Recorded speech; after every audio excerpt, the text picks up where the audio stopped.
Hi, it's Eileen here, the Relationship Whisperer. Thanks for joining me again. My intention with these videos is to help you understand each other and what your needs are and be able to communicate together. In these stressful times, what is most stressful is that we feel powerless to change the situation. And when we feel powerless, we can become angry and frustrated and create even more stress. We also don't adapt to change very well as human beings, and this is a huge change, and there's a lot of fear of the unknown. So what my intention is to help you understand each other, to bring you together so you come out stronger, for you to be able to start conversations with each other on what's that like for you,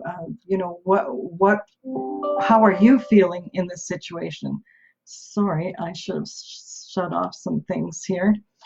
And so it is about understanding, and it is about communicating, because we are all wired differently. One of you is a Honda, one of you is a Hummer.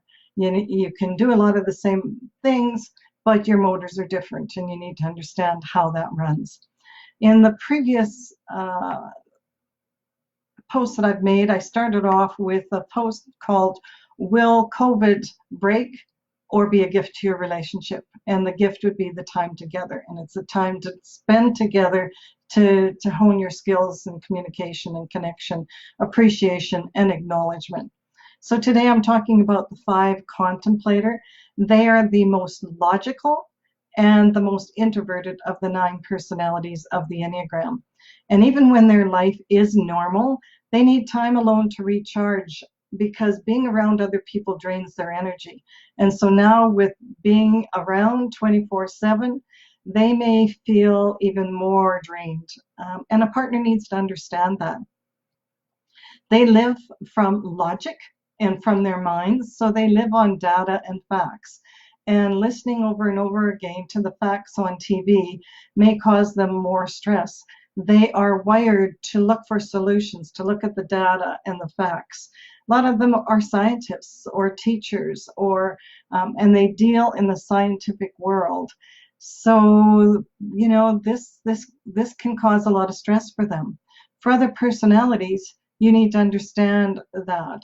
And yes, for other personalities, they can find being in close quarters 24/7 with partners and families. That can also be a reality for them. Understanding that the depth of the trait of the 5 contemplator is it will absolutely drain them, and they do need some time on their own, whether it's maybe even to go for a walk, which may feel like rejection to you if they need to go for a walk to themselves and you're a 2 supporter and you're all about connection. It is about negotiating these common grounds. Maybe they need to go off by themselves and read a book. That is recharging for them.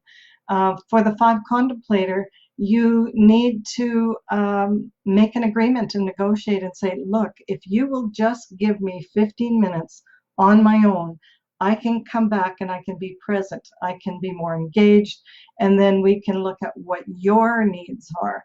Possibly it's about connection, or maybe it's listening to their emotions or their fears, or whatever the personality types are. As I go through them, you will pick up on them.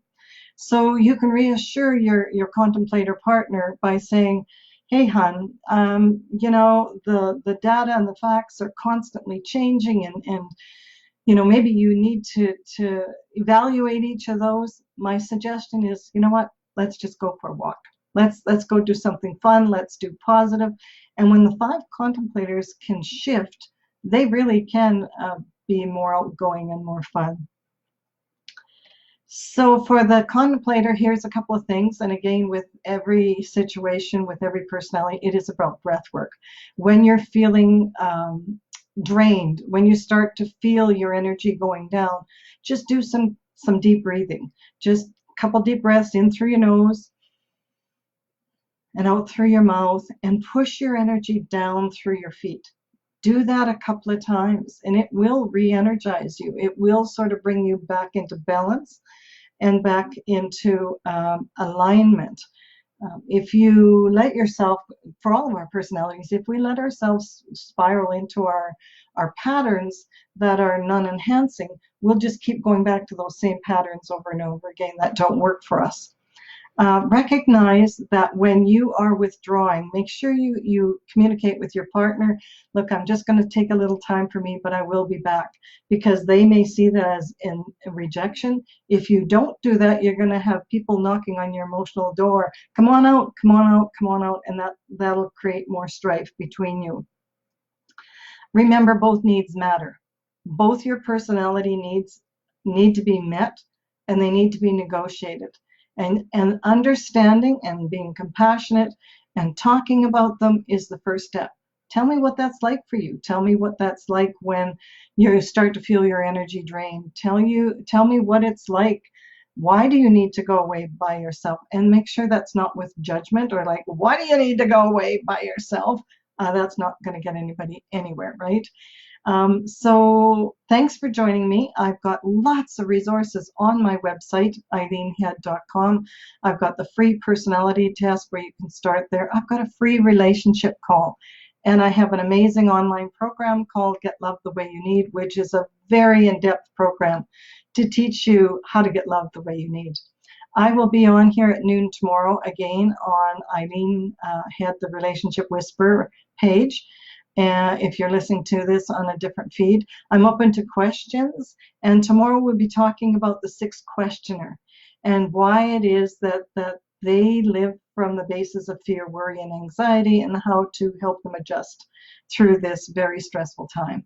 Thanks for joining me, eileenhead.com, the Relationship Whisperer.